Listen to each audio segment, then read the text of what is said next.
And good morning, everybody. It is Wonderful Wednesday with Grant Saunders. Now, Grant, this is going out on the 24th of December. And we know that this time last year, we lost your best buddy, okay? A friend of mine, but he was your good friend, your business partner, Jim Kellner. Yeah. It was crazy times, and it's nice that we can do this to kind of remember him as well. Yeah, absolutely. And so, everybody, if you haven't got his book, get it. Okay. It's absolutely brilliant. Okay. And it's very easy to read. Yes. Very powerful. I read it all the way over to Las Vegas. So a 5-hour journey. It took me 5 hours. Nice. And so I thoroughly enjoyed it. I know, but I don't have, and I am upset about that, I don't have his autograph in it. You do, and you've got a hard one, haven't you? Yes, yeah, absolutely. Not bad. 1 minute, 12 seconds before the first innuendo. I'm sorry, I don't believe I just said that. So you actually, let's just go back to that first time I really met you and Jim. Yes. All right, it was at Heartland's conference, wasn't it? Yes, great conference. And it was hilarious because you and I we're all sat together at a dinner table, and I don't know, there was something, but you and I just got the giggles. Yes. And it was it was another silly innuendo.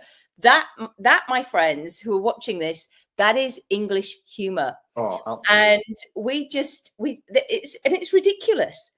Because you can just say the simplest of words, and we will just if another English person catches another English person's eye, and we get it, just crease up. And it was funny because it was like we were almost on like when you were at school and you get in trouble for laughing in class. It's like we were both in hysterics, and everyone else on the table was just staring at us. And it's like, you wouldn't get it. And Jim was like, he was sat next to me, and he was going, "Yeah, okay." In his deep voice, and then it was like, and then when he found out, he was going, ho ho ho ho. I can't do it because I'm female, but his laugh was just stellar, and I'm sure you've got it on many recordings actually, because it was just so booming, wasn't it? He had such a great energy about him, and it's weird because, you know, the universe has a way of lining things up, but, you know, he had this ambition of getting the book published. He had the ambition of kind of getting monetized on YouTube. You know, certain things he really, you know, were life goals that he'd achieved literally within weeks of him passing. And it's almost like it's obviously it's devastating that what happened, but on some level as well, there's that lesson of, you know, do the thing you want to do and do it now rather than waiting for the right time. And I remember when he got monetized on YouTube, he rang me up, and I think it was probably on Christmas Day when he'd reached that threshold and he'd been accepted into it. And I was on the phone to him on Christmas Day, and he was so happy that had happened. And then literally, you know, days later. So yeah. So lesson here is action. Oh, 100%. 100%. Yeah. Do it. Yeah. You know, and is everything always done perfectly? No. You know, and I live my life by that, fortunately, because I'm not a perfectionist, which is why I can be on StreamYard here and just laugh as well at myself. Exactly. It's important, but do it. Yeah. Everybody, just go and do it. Because what is the worst thing that will happen is that you don't do it and then you'll regret it. And, you know, you'll be maybe looking down on yourself going, I didn't do that. Why didn't I?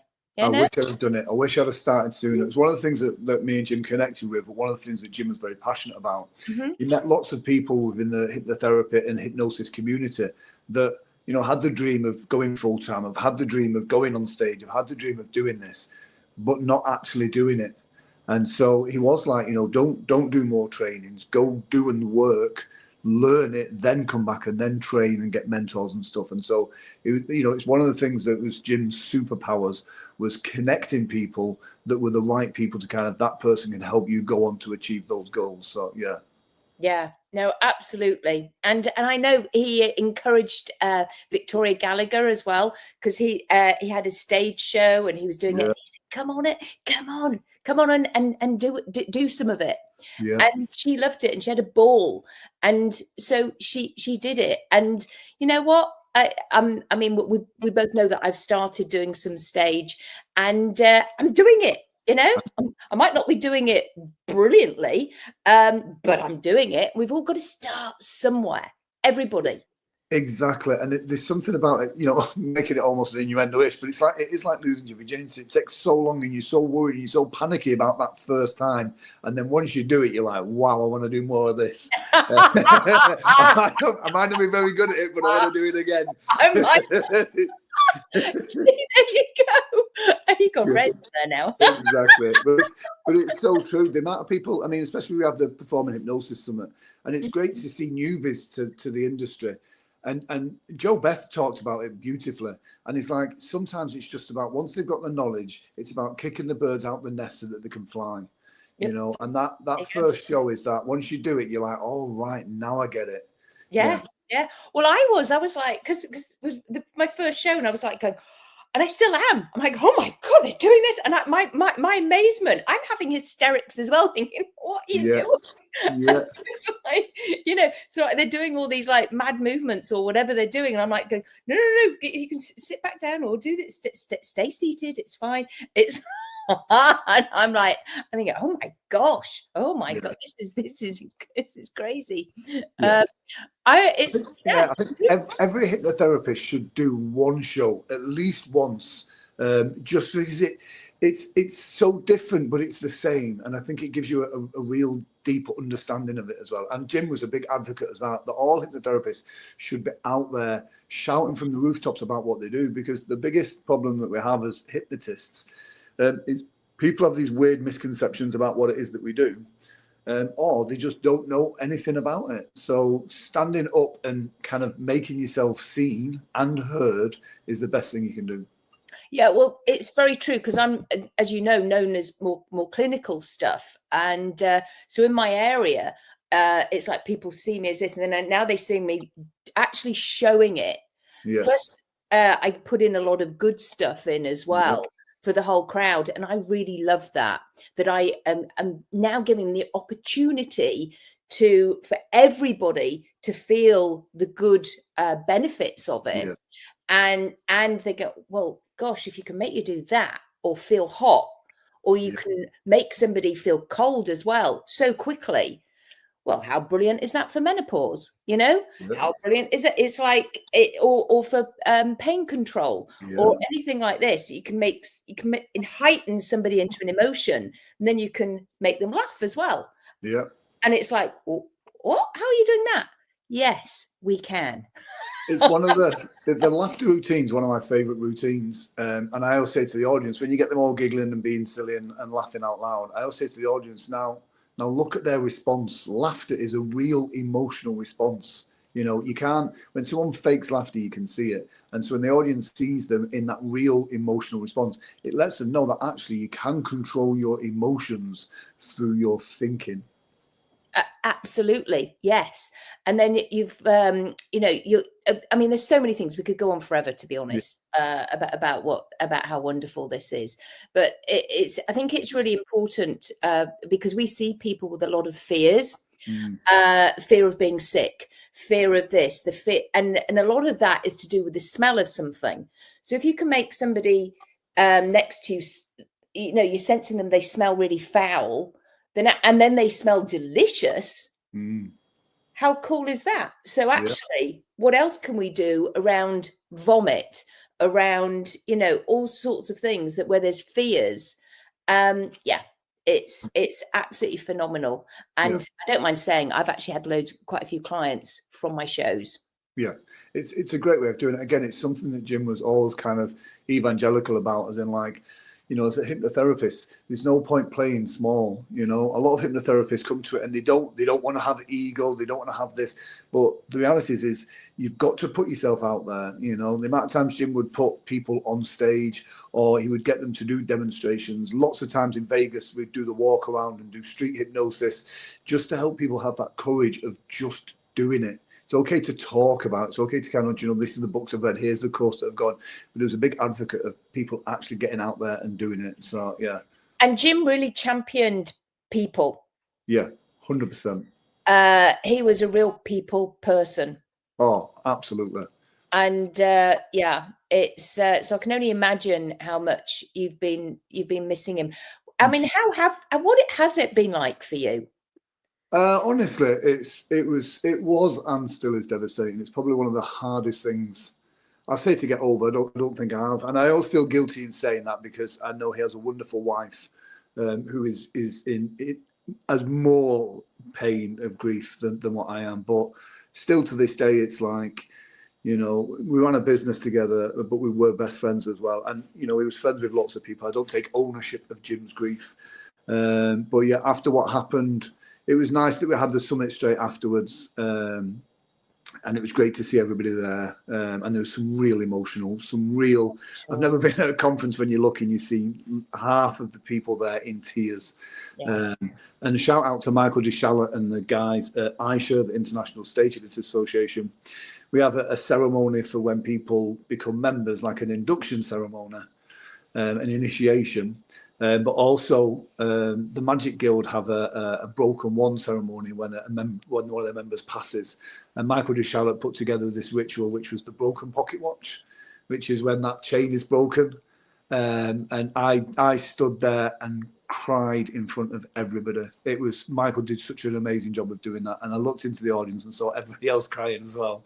Yeah. But it's a testament of, especially in this field where we are healers, carers, empaths, all of these types of characters that we have, it's a testament that someone can touch so many people in such a way. And so I've lost people in the past, but Jim's passing has and still is very, very raw and painful. And it weirdly, I carry a guilt with me now because there's so many projects that we were doing that when I try and tackle them again, it brings a lot of that pain back again. And I know Jim is stood behind me kind of going, just do it. Okay, so it's very interesting, because that ties in with what we were saying right at the beginning, was action. And so interesting, isn't it? I wonder what you will do now this next year going forward to actually put those things into action. Oh, 100%. I mean, I say took a step back this year a little bit. I had a bit of a health scare around like April, which is I'm constantly on the road working, which keeps my mind busy as well, and so that helps. But I had a bit of a health scare around about April time, so that I took a step back from that. And it's life gets in the way sometimes, and it's like sometimes you'll think, you know, I'll do that later. And Jim is the biggest lesson to go. Don't wait till later. Later doesn't happen. You can do a live stream on Christmas Eve. You can go to bed, and you can not wake up. You know, that's, you know, there was exactly no sickness, no illness, no thinking that this was going to happen. You know, it was eating healthy, keto. You know, it was a positive thinker. All of the above, but sometimes when your time is up, your time is just up. So, you know, do what you need to do now. You got to. So quite interesting, isn't it? Like we just said, now you've got to go do it. You've got to go do it, yeah, exactly. And so it's life is for living, like opportunities. And again, it's Jim connecting me with a guy called Corey J, who's talk about ego, has no ego whatsoever, and actually probably one of the best stage hypnotists I have ever seen in my entire life. And this guy is not shouting on Facebook, he's not shouting on social media about it. And I went to go see his show, and I was kind of like, wow, blown away by it, done slightly differently from the way I've seen anybody else do it. So Jim connected me with him. And through that connection, I've got my last show tonight in Canada, where I've done a run of, 22 shows in December. Yes, I know, because you're up in a very cold place right now. Oh, the sun is shining today, but I've had 2 blizzards. I've been down to minus 45 degrees centigrade. I don't know what that is in Fahrenheit, but it is freezing cold. Oh wow, yeah. So that must be something like minus 10 or something. Yeah. So that is, oh my gosh, yeah. That would, like, you need a balaclava. Yeah. The inside of the doors of some of these venues, the inside of the doors are frozen. Yeah. Oh gosh, no, I wouldn't like that. No. Okay, so I know that Jim left a big void. Yeah. Yeah. And yet it's interesting because you did have some things to fill that void with. Yeah. Yeah. And he is in the back of your head Yeah. saying, go do it. He also introduced you to a new person who nobody has really heard of because he's not telling everybody. So it sounds like he's the best kept secret out there. Unbelievable. So it's like, I wonder what you will be able to do to, I mean, ego. Sometimes I believe there's okay to have an ego. Do you know what? I always say this, like ego, it gets bandied around, especially in the therapy world. Oh, that's ego, that's ego, that's ego. Having an ego that is supported, I think is a good thing. You've got to have that thing of kind of going, do you know what? And Jim talked a lot about this as well, because Jim didn't want to be a leader. So he always joked about this. He didn't want to be a leader. He says, but people need to be led sometimes. And so when we'd organise stuff at like the conference at PHS, or even stuff at Heartlands or Hypnothoughts, we organise something, people would be like, oh, so what are we doing then? So what are we doing then? And Jim's like, right, well, I'll take charge then. This is what we're going to do. Here's where we're going to be. Here's what we're going to do. He found himself in the leadership role, even though he didn't want it. Yes. So, and it was his presence. Yeah. He was authentic with it.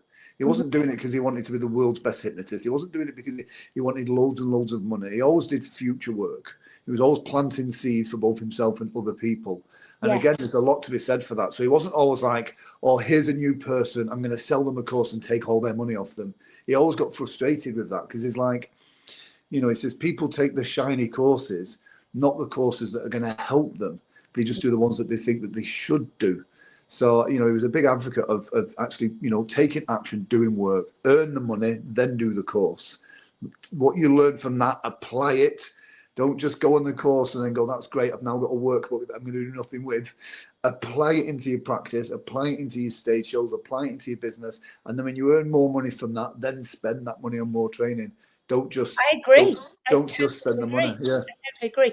And I will always be grateful to you, Grant. It was you and Jeff, Jeff Bennett, who actually said to me, because you came to see my first presentation I ever gave at Hypnothoughts live. And you were there supporting me, my fellow Yorkshireman. Yeah. And you afterwards, you and Jeff said to me, what's next? What are you going to do with it? And I went, well, nothing, because everybody can do shadow puppets. And you said, you're going to make it into a course. And I remember sitting there with you and I went, well, no, as I say, because, and you went, well, if you don't, and you both said, we will. And I went, you can't, it's mine. It's my story. And you just both gave, I know you were joking around, but of course. Gave me the kick up the backside. I don't think they say backside in America. I think they say butt. But backside is our English word. You gave me the kick up the backside to go and take action.